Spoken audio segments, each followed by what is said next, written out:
MFM 코리아예요. MFM BW에 대한 분석을 해볼 겁니다. 채권을 분석하는 순서 말해보세요. 대주주 감사합니다. 맞죠? 자, 첫 번째로 최대주주에 대한 분석이 들어가야 되고, 여기다가 이제 계열사가 많으면은 지배구조까지 꼭 보셔라 라고 말씀드렸어요. 그래서 최대주주란 지배구조를 보셔야 된다. 자, 2번 사업에 대해서 공부를 하셔야 돼요. 어떤 사업을 영위하는지가 우리가 꼭 알고 투자를 해야 된다. 그래서 재무구조는 완전히 엉망인데 이 사업이 특수한 경우 또는 뭐 기간산업인 경우, 우리나라 정부 경제력의 근간이 되는 사업이다 그러면은 재무구조가 아무리 망가져도 정부에서 지원을 해줄 수밖에 없는 그런 것도 있기 때문에 이 사업이 얼마나 경쟁력이 있고 이 국가 차원에서 중요하냐, 아니면은 총시장 차원에서 얼마나 우위를 점하고 있냐, 이런 부분이 또 중요할 수 있어요. 그래서 이 사업, 영위하고 있는 사업에 대해서 이 분석이 필요하고, 세 번째는 그럼 뭐예요? 항상 세 번째가 제일 중요하다고 말씀드렸어요. 그쵸, 땡큐. 세 번째가 제일 중요하고요. 얘가 뭐 재무제표에 대한 분석이 돼야 됩니다.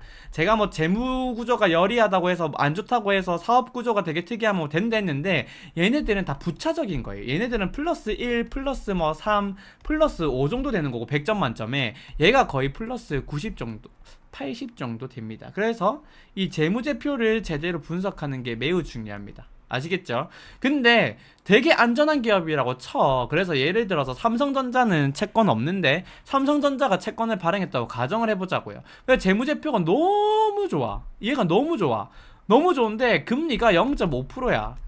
지금 국고채 10년물도 3.5% 이렇게 하고 있는데 0.5%에 발행됐대. 그럼 돼, 안 돼? 안 되죠. 발행 조건이 얘가 가지고 있는 신용도 대비해서 조건이 얼마나 매력적이냐, 이걸 보셔야 된다고 항상 말씀드렸어요. 그죠? 그래서 이렇게 가지고 우리가 이제 접근을 해야 된다라고 말씀을 드렸고, 그래서 첫 번째 뭐 최대주주에 대해서 한번 분석을 해보자, 이렇게 되는 거고요. 일단 주주에 대해서 분석해 보도록 하겠습니다. 그래서 주주를 보게 되면은 MFM 홀딩스예요. 얘는 무슨 기업인다고 봤더니 미국 소재 기업이고요. 진짜 주인은 한국계 외국인이야. 안드류 안 뭐 이렇게 이름이 쫙 있더라고. 그러니까 외국인이라고 보시면 되고, 미국 소재 기업이고, 미국 소재 그러면 이 MFM 홀딩스의 재무 구조는 어떤 데를 봤더니 자산이 얼마냐면은 195억 원. 그리고 부채가 얼마냐면은 20억. 그리고 자본이 얼마냐니까 175억. 그래서 재무구조는 괜찮네라고 볼 수 있지만 뭐 규모 자체가 그렇게 크진 않아요. MFM 코리아가 망했다고 했을 때 얘네들이 뭐 되게 유의미한 액션을 해줄 수 있거나 이러진 않아요. 그래서 그냥 일반 법인인데 미국 소재 기업이 최대 주주고, MFM 코리아가 어떻게 상장했냐를 보니 2020년 12월에 스팽 합병으로 상장이에요. 근데 봤을 때 어디 MFM 코리아 정도면은 상장시킬 수 있을 것 같은데 미국에서는 글러먹었고 어디에 없나? 와, 나의 조국. 우리 대한민국에서는 상장이 좀 쉽게 할 수 있는 방법이 있다던데 스펙으로 하면 우리 이거 상장할 수 있으려나 하면서 상장한 것 같아 그냥. 왜냐? MFM 코리아 매출 보게 되면은 내수가 거의 빵이에요. 수출이거든요. 수출이 거의 100%입니다. 근데 생산을 그럼 한국에서 하냐? 생산도 한국에서 안 해. 멕시코의 조그만한 생산시설 말고는 얘네들이 가지고 있는 생산시설 자체가 없어요. 베트남이 가장 압도적이거든요. 그러니까 베트남의 생산시설을 가지고 있는 것도 아니고 베트남의 네트워크를 활용해서 이제 OEM이나 ODM 방식으로 이렇게 외주를 줘서 생산을 요청을 해요. 그러니까 얘네들이 생산시설이 있는 것도 아니야. 그러니까 한국에서 뭔가 하는 것도 없는데 내가 봤을 때는 그냥 MFM 코리아 만들어가지고 상장시키려고 그냥 한 것 같아요. 그래서 아무튼 이러한 이력을 가지고 있는 그닥 그렇게 막 매력적인 최대주주를 봤을 때, 그리고 상장한 걸 봤을 때, MFM 코리아를 설립한 걸 봤을 때 그닥 그렇게 매력적인 형식이나 매력적인 상황은 아니다, 우리는 이렇게 볼 수 있고요. 그러면 뭐 일단 최대주주는 그냥 평균이다. 그러면 이제 사업을 봐야 돼. MFM 코리아가 영위하고 있는 사업을 보자고요. 그래서 사업을 봤더니 얘네들이 지금 아무튼 옷을 만들거든요. 의류 생산 판매업을 영위하고 베트남 등에서 생산 네트워크를 활용해서 하고 있고, 자체 생산이 절대 아니에요. 이 점 참고하시고, 그 주요 브랜드는 한 6개 정도가 있는 것 같은데, 그 중에 핵심을 봤더니 반스는 아는데 이 2개 기업을 모르거든요. 주요 브랜드가 요거 한 3개 정도가 돼요. 그래서 각각 봤더니 여기가 이 총 매출의 70% 정도 차지하고요. 그 다음에 요거 2개 해서 이제 뭐 그 다음 나머지 차지하는데 얘네들이 거의 한 24% 정도 돼서 3개 더하면 94%예요. 매출의 94%. 이게 어떻게 보면 되냐면 이렇게 볼 수 있어요. 이 3개 브랜드가 보다 장기적으로 관계를 맺어왔기 때문에 탄탄한 관계다. 탄탄한 관계다. 이렇게 좀 볼 수 있는데 여기가 너희 지금 매출 평균 최근 3개년 평균 매출이거든요. 아니 여기 매출에 지금 70%를 차지하는데 여기랑 만약에 관계 어그러지면 너희 어떡해? 그러면 얘네들은 계속 기업으로 가정이 될 수가 없겠죠. 그러니까 사업적으로 이 얘네들 지금 벤더가 그렇게 다양하지 않아요. 의류 브랜드임에도 불구하고. 근데 얘네들의 자체 브랜드도 아니고 OEM, ODM 방식으로 진행을 하는 곳인데 발주를 받고 네트워크를 통해서 생산을 시킨 다음에 그걸 가지고 납품을 하는 구조이기 때문에 얘네들 같은 경우에는 사업적으로 매우 유리한 포지션이고 지금 벤더도 많지가 않아서 이게 사업적 리스크가 너무 크다 이렇게 볼 수 있습니다. 일단 이래서 사업적으로 봤을 때는 그다음 너무 매력 없는데 우리 이렇게 생각을 할 수 있고, 그럼 여기서 이제 우리가 요약 재무제표를 가지고 보자는 거죠. 그래서 이제 궁금한 걸 좀 살펴보게 되면은 첫 번째 2023년도 1분기 기준으로 부채 비율이 별도가 중요하다 그랬는데 별도 기준으로 88.3%예요. 근데 연결 기준으로 봤을 때는 320.4%나 돼요. 그래서 이게 1번. 야, 별도로는 진짜 매우 양호한 부채 비율인데 연결로는 왜 이렇게 심각하니? 우리가 1번 이렇게 질문을 가질 수가 있어요. 근데 이 1번에 대해서 그 답변을 먼저 드리자면은 얘네들이 가지고 있는 종속기업, 관계기업 보시게 되면 이쪽에서 뭔가 덩치가 큰 애가 있는데 걔가 좀 문제 덩어리인 거 아니야? 우리가 이렇게 볼 수 있습니다. 여기 여의도 촌놈이 있고 여의도 촌년이 이렇게 있는데 여의도 촌년이 훨씬 더 큰 거예요. 내가 이 지분을 가지고 있는데 여의도 촌놈의 재무구조는 괜찮은데 이 촌년의 재무구조가 너무 안 좋은 거지. 그렇게 되면은 이제 이렇게 나올 수 있다 점을 우리가 유추해 볼 수는 있어요. 그게 1번이고요. 2번은 뭐냐면 얘네들이 제가 사업적으로 포지션이 유리하다라고 말씀드렸잖아요. 그러다 보니까 얘네들이 지금 수익성이 되게 안 좋아서 매출은 800억, 900억 정도 나오는데 손실 발생합니다. 계속 뭐 전체적으로 여기는 11억 났지만 영업 손실인데 단기 순이익이 갑자기 9억으로 올라갔으면 여기서 일회성 수익이 거의 얼마야? 한 16억 정도 발생했잖아요. 그러니까 이번 저거 단기 순이익은 어떻게 났대? 하고 봤더니 얘네들이 아까 전에 말씀드린 것처럼 미국으로 수출 다 한다 그랬잖아요. 그러니까 거의 실질적으로 미국 기업이고 그 거래하는 통화도 전부 다 USD 달러입니다. 그러니까 이 환율의 노출이 엄청 많이 돼 있고 2022년도 말 기준으로 봤을 때 환율이 10% 오르면 얘네들이 30억 수익이 나는 구조예요. 반대로 10% 내리면 30억 손실이 나는 구조였다고요. 근데 다행히 좀 줄어가지고 2023년도 1분기 기준으로 봤을 때 환율이 10% 오르면 10억 정도 상승하고요. 10% 내리면은 10억 정도 떨어집니다.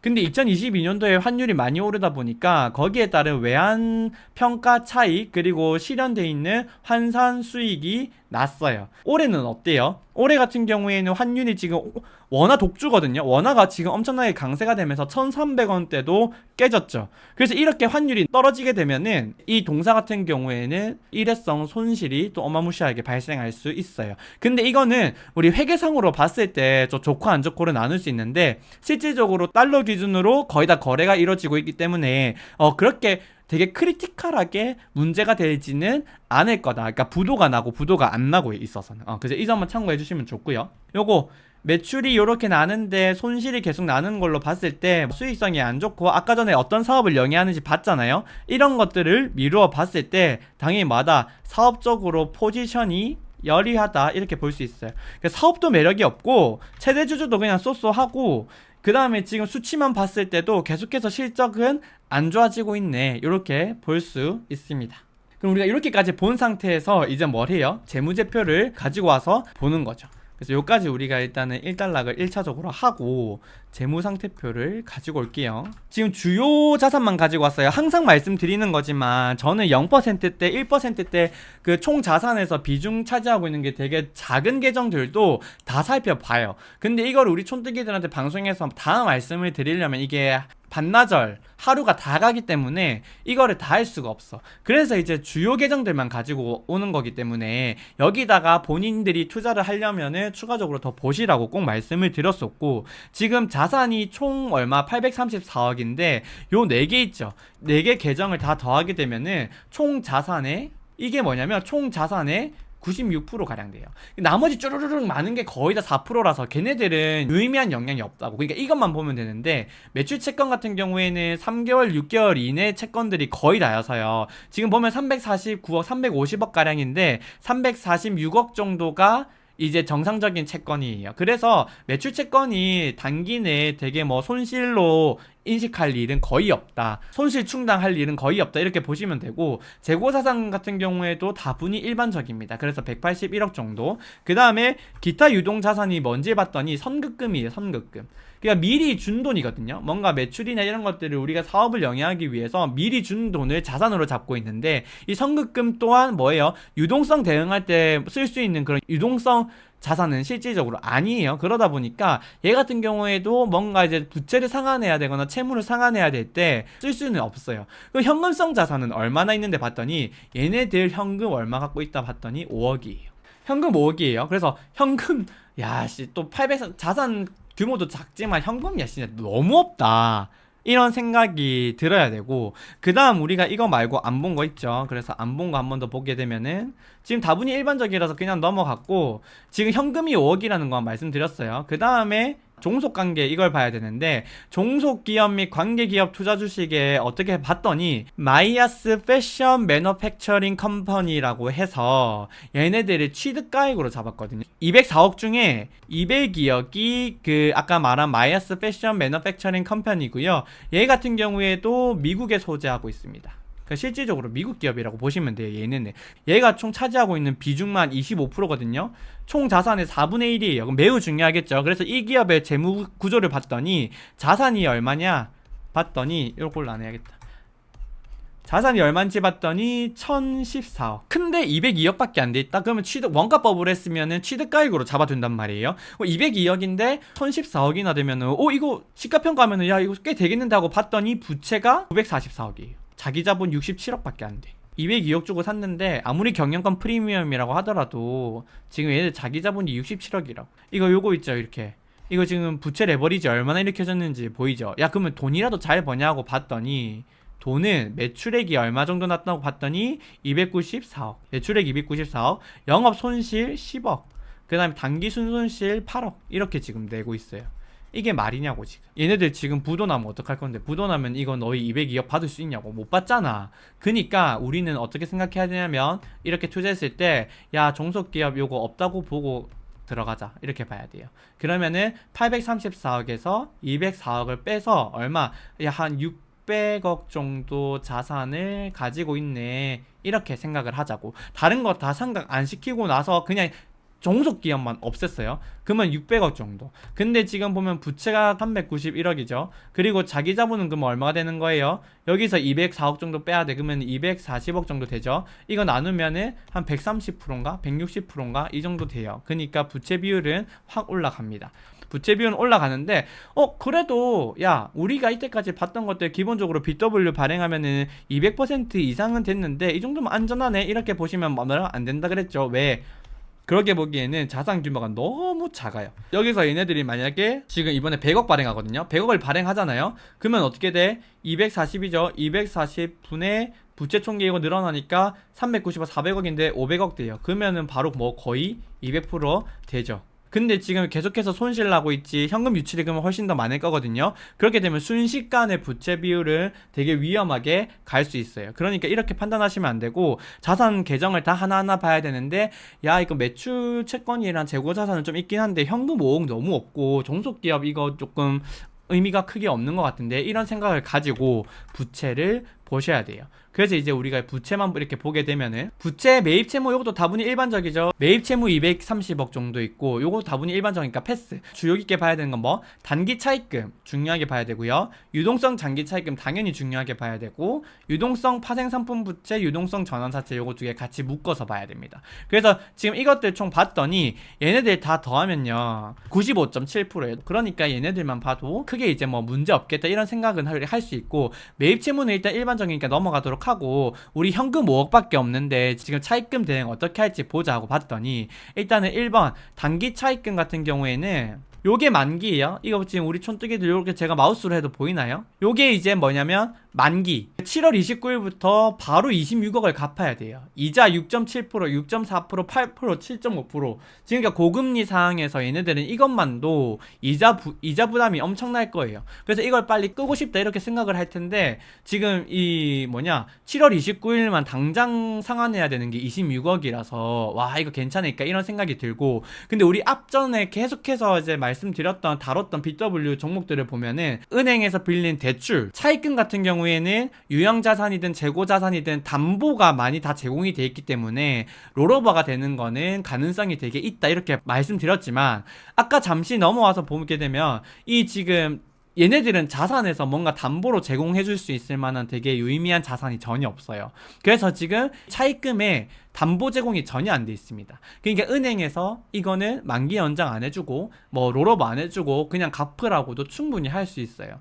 그러니까 이거는 우리가 그냥 일반적인 채권 분석할 때처럼 야 그대로 이거는 대안 되겠지 이렇게 생각하시면 절대 안 돼. 야 이것들 다 갚아야 되는데 라고 해서 보셔야 돼요. 그러면 지금 총 얼마야? 이것들 다 하게 되면은 58억이에요. 그러니까 1년 이내에 차입금만 58억을 얘네들 지금 경기도 안 좋아가지고 매출도 많이 안 일어나고 수익성 관리도 못해서 영업 손실 나고 그리고 뭐 유의미한 자산 없어서 담보 하나 제공 못 해주고 있는데 현금은 5억밖에 없어. 근데 단기 차입금 58억은 갚아야 되는 돈이라고 생각을 하고 우리가 봐야 되나니 아이고야 이거 처음부터 압박인데 이렇게 생각을 할 수가 있고 유동성 장기 차입금 같은 경우에는 만기가 올해 5월 26일이었어요. 지났죠? 그러니까 요거는 갚았을 거예요.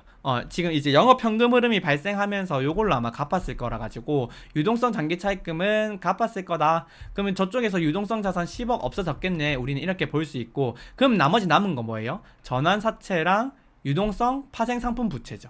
이거 두 개는 합해서 보시면 되고 야 그러면 전환사채 우리가 한번 보자 이렇게 해서 전환사채를 가지고 왔어요. 그래서 전환사채를 보여드리면은 사회는 시너지 되게 유명해요. 메자닌 투자 쪽에서는 엄청 유명한 기업이고 시너지 투자조합 외 9개사에서 이 전환사채 60억에 투자를 한 건이고요. 발행일은 2년 전인 2021년 3월 22일 만기는 이렇게 돼 있는데 조기 상환은 2023년 3월 22일부터 계속 가능했어요. 그래서 3개월 조기 상환이 이렇게 가능했는데 10억 중에 50억이 지금 갚아진 거고요. 그 다음에 6회를 봤더니 대신 GVA 신기사 제1호에서 65억을 투자한 건이고 2021년 7월 8일에 투자가 됐고 2023년 7월 8일부터 매 3개월 조기상환 가능. 그러니까 지금 거의 한 3주 뒤부터 조기상환이 가능하거든요. 이거 어떻게 갚을 건데? 야 아까 전에 58억 차입금도 있긴 한데 이거 지금 완전 당장 65억 한 번에 갚아야 될 건데 너 이거 어떻게 갚을 건데 갚을 수 있냐고 이렇게 돼요. 그래서 보게 되면은 이 전환사채가 그러니까 사실은 전환사채가 아니더라도 은행 대출 대환하는 것 자체가 엄청나게 힘들지 않을까 이런 생각이 드는 기업이긴 하거든요. 왜냐면 지금 이제 경기 침체에 대한 이슈가 조금 늪이 낮을 거다라고 얕을 거다라고는 말씀 많이 하는데 보통은 반도체나 이런 좀 무거운 애들이에요. 근데 이 소비 쪽은 문제가 될 수도 있거든요. 그래서 만약에라도 경기 침체가 미국 쪽에서 조금 와서 소비가 조금 위축된다라고 하면 얘는 바로 부도가 날 수 있는 기업인 것 같아요. 제 개인적인 생각으로는. 아무튼 그런데 그마저도 지금 그렇게만 해도 힘든데 야 전환사채 이게 말이냐 이렇게 보는 거고 얘네들이 사실은 작년에 현금 흐름을 보게 되면은 한 45억 정도 영업이익이 좋았어요. 흑자였는데 이 영업 현금 흐름 다 어디로 갔냐면은 요거 갔는데 조기상환이 있으면 실질적으로 조기상환을 다 행사하거든요. 근데 이 시너지 입장에서 봤을 때는 2023년 3월 그러니까 올해 1분기에 전부 전액 다 상환을 하고 싶었을 거예요. 무조건. 왜 지금 전환가도 1444원인데 얘네들 주가 이미 지금 되게 빌빌거리고 있는데 이거를 전환을 할 것도 아니면은 조기 상환을 무조건 할 거거든요. 근데 분명히 그랬을 거야. 이 기업, 이 MFM 코리아에서 시너지 담당자한테 연락해서 야 진짜 우리 이거 너희들 이거 조기 상환 다 신청하면은 야 우리 망한다. 니 죽고 내 죽고 다 하는 거다. 이거 제발 좀 우리가 최대한 상환할 테니까 조금만 기다려주고 현금흐름 좀 맞춰보자. 이러면서 지금 찬찬히 상환을 받고 있는 걸 거예요. 그래서 여기서 이제 현금흐름이 좀 그나마 괜찮게 들어온다 그러면은 무조건 이거 10억 갚아요. 이거 가지고 사업을 더 잘하기 위한 원재료를 더 산다거나 이런 거 안 할 거예요. 무조건 지금 이거 갚아야 되거든. 그래서 이 10억 갚는데 혈안이 돼 있을 거고 3주 뒤인 대신 GVA 신기사 제1호가 가지고 있는 이 7월 8일 조기 상환되는 거는 이거 무조건 갚아야 되는 거라. 근데 얘네들도 야씨 안 된다 이거 우리 큰일 났다 막 이러고 있는데 얘네들은 좀 힘든 거지. 야, 뭐, 그건 모르겠고, 야, 돈은 알아서 마련해라. 너희 보니까 지금 뭐, 공모 BW 발행을 하든 뭘 하든 돈은 마련할 수 있을 것 같네. 마련해서 무조건 갚아라. 하면서 지금 이 65억을 갚으라고 압박을 많이 줬을 거야. 그러다 보니까 얘네들 뭐, 할 수 있는 방법이 없어요. 얘네들은 자산 규모 자체가 미세하기 때문에, 이게 작기 때문에 일반 회사채를 발행하거나 할 수가 없어. 그러니까 당연히 뭐, 3호로 발행하자고 하니 지금 재작년 이렇게 3호 발행했는데 이미 이거 다 지금 날아갔으니까 우리는 그럼 공모밖에 없겠다. 3호로 투자할 기간 전혀 없겠다. 그럼 공모로라도 발행하자. 그래서 지금 공모 100억을 투자하는 거고, 이 100억 중에 지금 보게 되면은 얼마였더라? 좀 이따 다시 봐드리겠지만 65억을 상환하고 나머지 35억을 뭐 운영자금 얼마 뭐 이렇게 쓴다고 했는데 차입금 갚거나 요거 10억 일단 너희 또 갚아야 되는데 여기다가 다 쓸 거예요. 분명히 어쩔 수가 없어. 내가 봤을 때 요것들 갚는 게 큰일이다. 그러면 이제 어떻게 되냐, 그림을 봐야 돼. 그림. 우리 항상 유니슨 때도 그림을 봤듯이 여기서도 그림을 봐야 되는데 MFM 코리아의 지금 요 부채 시너지 10억 그리고 대신 GVA 조합 대신 신기사가 65억 있는데 이게 결국에 채권을 가지고 있다라는 게 신용도에 노출이 돼 있다고 하는 거거든요. 근데 이 신용도의 노출이 지금 기간 2개에서 돼 있었는데 이렇게 넘어가는 과정이다라. 일로 넘어온 다음에 디폴트 나면 얘네들이 다 피해보잖아. 얘네들은 뭐 던졌으니까. 지금은 얘네들이 디폴트가 나게 되면 지금 이 신용도를 다 감내해야 되는 상황이라고. 근데 이걸 지금 이전시키는 역할을 하고 있다고. 이거 들어갈 거야? 이렇게 되는 거예요. 뭔 말인지 알아요? 지금 현금 5억밖에 없는데 이거 발행하게 되면은 기존에 발행되어 있는 채권 다 끄고 그 다음에 차입금도 또 상환해야 된다고. 차입금 상환 못해요. 내가 봤을 때 차입금 상환하라면 은행에서 담보도 제공 안 돼 있는데 어쩔 건데 너 이거 어떻게 대응할 건데 대응 못한다고. 그러니까 이런 생각이 드는 기업인 거죠. 그래서 진짜 제가 봤을 때는 이거 어떻게 승인이 떨어졌지? 할 정도의 오랜만에 나온 기업이고, 예전에 형지 INC 이런 애들도 봤을 때 좀 너무 별로였는데 걔네들도 다 뭐 발행은 잘 하더라고요. 그래서 뭐 기준은 모르겠지만 아무튼 여기서 봤을 때 이거 매입채무 던지고 매출채권 이렇게 던지고 그 다음에 재고자산 가지고 있는 거 섬유겠죠. 거의 섬유라고 보시면 되고 181억 정도 가지고 있는데 재고자산 담보는 되겠네. 재고자산 담보로 빌리려면 빌리지만 아무튼 요거 말고는 현금 5억이 다라고요. 현금 5억이 다고 이것도 지금 오히려 더 재무구조에 안 좋은 영향을 미치고 있는 기업이고요. 그럼 이 상태에서 현금성 자산 뭐 실질적으로 거의 없거나 뭐 영업 현금 흐름 발생하는 것만 30억에서 50억 내외라고 보면 되는데 이걸 가지고 차입금 58억이랑 요거 58억에 전환사채 얼마 75억 다음에 얼마 130억인데 이건 너희 갚을 수 있어요? 100억 발행해서 이거 다 갚을 수 있어요? 그리고 완전히 낙관적으로 생각을 해서 보수적으로 보면 당연히 이거 그냥 무조건 제가 봤을 때 연말 안에 다시 이거 발행해도 부도가 나는 기업인데 되게 낙관적으로 본다고 해서 58억 75억 중에 이거는 갚는다죠. 얘는 만약에 다 연장이 됐다고 쳐요. 연장됐고 75억 갚아. 그럼 100억 중에 뭐 빼고 하면 95억 들어왔는데 그 중에 75억 빼. 그럼 20억 남았죠. 이 현금성 자산으로 뭔가 비용 납입해야 되는데 지금 요거 대환되는 요거 이자만 4억이에요. 4억. 그러면 여기서 또 4억 빼. 그럼 16억 남죠. 여기서 판관비 어떻게 할 건데? 판관비 어떻게 할 거냐고. 응?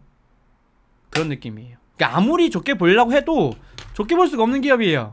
그러니까 한 1억 들어가면은 100만 원 받고 거기서 30% 나도 한 20만 원에서 한 30만 원 정도 수익이 나요. 청약.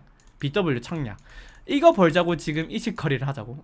이런 기업에 MFM 코리아 아니야? 잘가 패스. 근데 제 의견이랑 다르게 들어가고 싶어 하는 우리 촌뜨기들이 있을 수 있으니까 당연히 발행 조건이나 이런 것들은 알려드려야 되고, 발행 규모는 총 100억이고요. 발행일은 6월 30일. 만기는 이렇지만 조기 상한이 항상 거의 있기 때문에 조기 상한이 중요해요. 그러니까 조기 상한을 봤더니 1년 6개월물 2024년 12월 30일. 와, 이거 전에 부도 날걸.